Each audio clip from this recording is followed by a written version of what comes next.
Se desata un intercambio de culpas por la colisión del dron de vigilancia estadounidense que Estados Unidos tuvo que derribar en el Mar Negro, después de que un avión ruso golpeara una de sus hélices. El Ministerio de Defensa ruso negó cualquier contacto entre sus cazas y el dron, afirmando que este perdió altura debido a una maniobra incontrolada y colisionó contra la superficie del agua. Por su parte, Estados Unidos descartó que la colisión fuera un accidente por parte de las fuerzas rusas, calificando la maniobra rusa como insegura y poco profesional. Bueno, ya estamos, como hemos dicho, en el primer incidente entre un país miembro de la OTAN, Estados Unidos y Rusia. Tenemos para este segmento a dos verdaderos expertos. Vía Skype al doctor Hugo Hacha, abogado y analista internacional, experto en seguridad, y aquí en nuestros estudios al doctor Ricardo Israel, abogado y profesor de Relaciones Internacionales. Estos son los momentos de grandes crisis en que se debe contar en un programa de televisión o de radio con dos figuras como el doctor Hacha y el doctor Israel, verdaderos conocedores y serios analistas de la situación internacional. Doctor Hugo Hacha, ¿cuán peligrosa es esta, si pudiéramos calificarla como escalada bélica entre Estados Unidos y Rusia? Buenas noches. Apreciado Oscar, muy buenas noches, igual para el doctor Israel. Terriblemente peligroso porque la explicación de la diplomacia rusa no resiste el más somero análisis. El dron MQ-9 Reaper, que fue el dron afectado por la maniobra del Kaza-Sukhoi 27 Flanker, es una aeronave de vuelo lento de alas en tendencia tradicional horizontal, y el caza ruso una aeronave de alta maniobrabilidad. El pensar que esa aeronave, la no tripulada, hubiera podido realizar cualquier tipo de maniobra evasiva, brusca o que hubiera provocado una entrada en pérdida como la descrita por el Ministerio de Defensa ruso es simplemente no factible técnicamente. Lo que nos indica es que hay una decisión objetiva de parte de los altos mandos militares rusos, aprobados con certeza por el nivel político, de redoblar la apuesta con relación a testear la capacidad de reacción y determinación de los Estados Unidos y sus aliados, retrotrayéndonos a los momentos más peligrosos de la Guerra Fría. Doctor Israel, su evaluación, su lectura de este incidente preocupante. Lo que dijo el doctor Hacha yo creo que apunta en el sentido correcto. Vladimir Putin se lo ha dicho muchas veces o se lo ha querido ver como un jugador de ajedrez, pero más bien un jugador de póker, que redobla la apuesta, y esto se da acá. Estados Unidos como superpotencia tiene estas medidas de control y seguimiento no solo en Ucrania, sino en todas partes del mundo. ¿Por qué se dio ahora y no antes? Y evidentemente si hay una guerra, hay una situación en la cual esto se puede dar por una distinta apreciación. Aquí estamos cerca de Crimea y por supuesto Estados Unidos no ha reconocido a Rusia la ocupación que ha hecho de Crimea. Este antecedente también yo creo que apunta en otro sentido. No hay que olvidar que la alianza, que así es, entre Rusia y China, va avanzando en el siguiente sentido. China está cada vez más involucrada como intento, ya se vio en el Medio Oriente, al acercar a Arabia Saudita con Irán, y ahora mire, va a viajar a Moscú, Xi, y después quiere reunirse con Zelensky.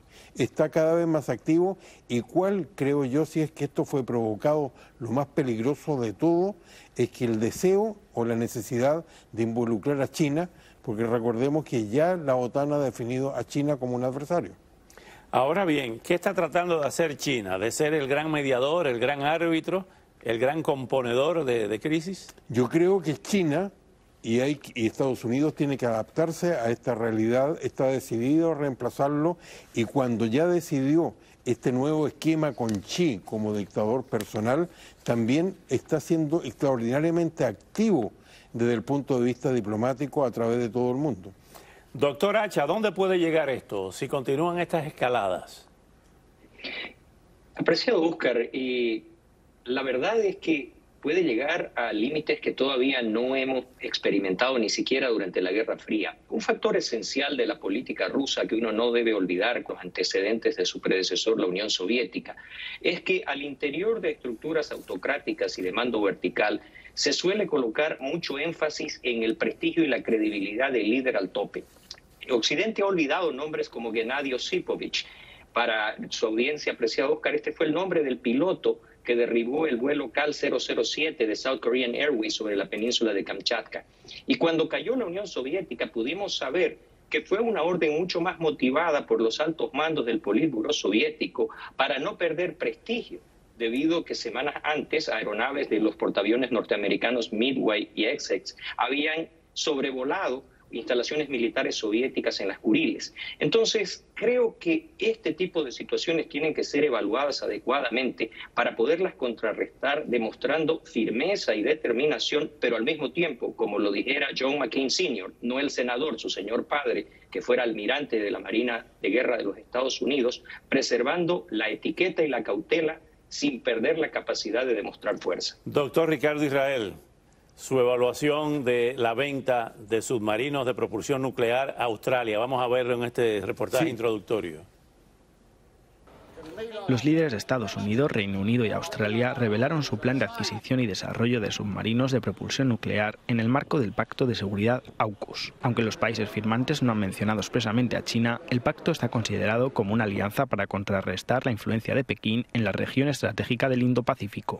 Los detalles los dieron a conocer este lunes el presidente Joe Biden y los primeros ministros Rishi Sunak y Anthony Albanese en una rueda de prensa en San Diego, California. Esta ciudad alberga una de las principales bases militares de la flota del Pacífico de Estados Unidos. Según este acuerdo, Australia comprará a Estados Unidos hasta 3 submarinos de propulsión durante la década de 2030. En ese sentido, el gobierno de Canberra anunció este martes que gastará 245.000 millones de dólares en los próximos 30 años en el programa de submarinos nucleares. Por primera vez en 65 años, Estados Unidos compartirá con otro país la tecnología que está en el centro de sus submarinos de propulsión nuclear.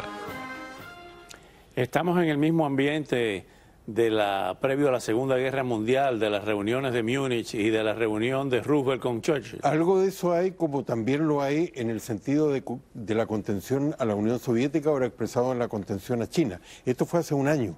Y recordemos que fue la expresión del traslado, quizás por primera vez, de tecnología y submarinos nucleares a Australia en forma de contener a China. Eso se dio en ese minuto y recordemos que hubo algo muy desagradable para aliados como el rechazo que esto motivó en Francia, que se sintió pasada a llevar por la parte anglo, digamos, de la OTAN. Y volviendo al otro tema, yo creo que quizás esta experiencia debiera ser tan importante como lo fue la crisis de los misiles positivamente, que de ahí surgió un esquema para entenderse con la Unión Soviética. Ahora con Rusia hay algo que no ha funcionado, que es en el sentido de cortar todo tipo de puentes, y eso no es bueno. Creo que esto es una posibilidad que ojalá sirva para restablecer algún tipo de contacto y evitar un incidente como el que relataba el doctor Hacha. Doctor Hacha, ¿cómo, hablando del tema del submarino, de la venta de submarino atómico, cómo cambia esto la correlación de fuerzas Indo-Pacífico? Apreciado Oscar, una primera precisión. Estamos hablando de submarinos de ataque, submarinos capaces de interceptar y neutralizar a los submarinos que tienen las capacidades de carga de misiles de alcance intercontinental o de disparar misiles de crucero. Este tipo de submarinos fueron adquiridos, como indicara el doctor Israel, debido a la falla que tuvo Francia en la provisión de tecnología para 5 submarinos de ataque en un contrato que era de 66 billones de dólares.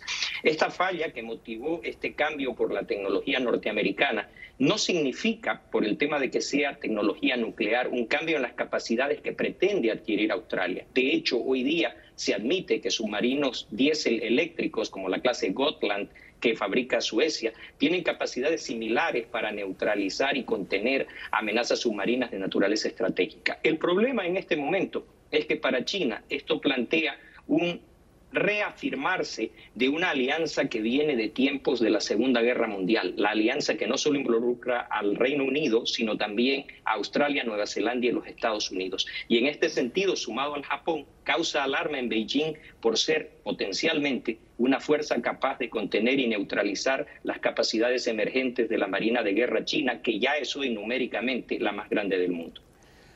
Quizá con una pregunta ingenua, quisiera hacérsela a los dos.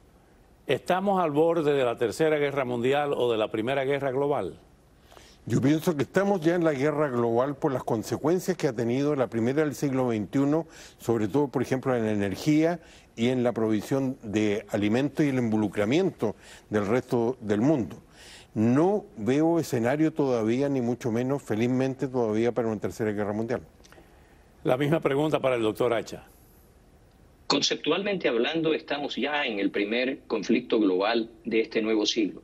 No lo decimos nosotros, es la definición doctrinal que tiene el concepto de guerra irrestricta que persigue la China, lo que algunos analistas definen como la doctrina Gerasimov en Rusia, y que ha tenido su primera manifestación de guerra abierta en Ucrania. ¿Cuánto de esto pueda devenir en un conflicto donde se empleen las tan temidas armas nucleares? Creo que esa es una pregunta que espera una respuesta, tanto en las llanuras del Don como en el estrecho de Taiwán. Finalmente, doctor Hacha, ¿está estancada la guerra de Ucrania? Está estancada. Principalmente en el Donbass.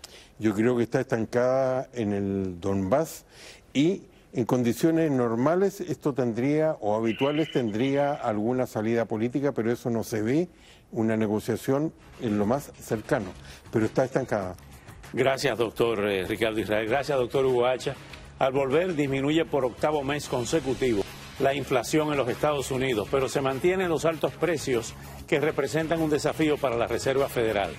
Antes, Venezuela enviará combustible a Cuba en un supertanquero incluido en la lista negra de entidades sancionadas por el Departamento del Tesoro de Estados Unidos bajo acusaciones de contrabando. Venezuela enviará un importante cargamento de crudo y combustible a Cuba este mes, según documentos internos de PDVSA reportados por la agencia noticiosa Reuters. El supertanquero Nolan, de bandera panameña, está cargando esta semana 400.000 barriles de fuel oil para la generación eléctrica en la terminal de José, en Venezuela, y 1,13 millones de barriles de petróleo pesado, llevando el volumen total de la carga a 1,53 millones de barriles, una cifra inusualmente grande en los suministros a la isla. Nolan, propiedad de Thomas Rose Global Ventures, con sede en Nigeria, fue agregado en noviembre a la lista negra de entidades sancionadas del Departamento del Tesoro de Estados Unidos, bajo acusaciones de formar parte de una red internacional de contrabando que facilitó el comercio de petróleo para Hezbollah y las fuerzas Quds de Irán. El Nolan se dirigirá a Matanzas, donde un gran incendio el año pasado destruyó una parte de la terminal petrolera más grande del país y ha creado obstáculos adicionales para descargar importaciones de combustible.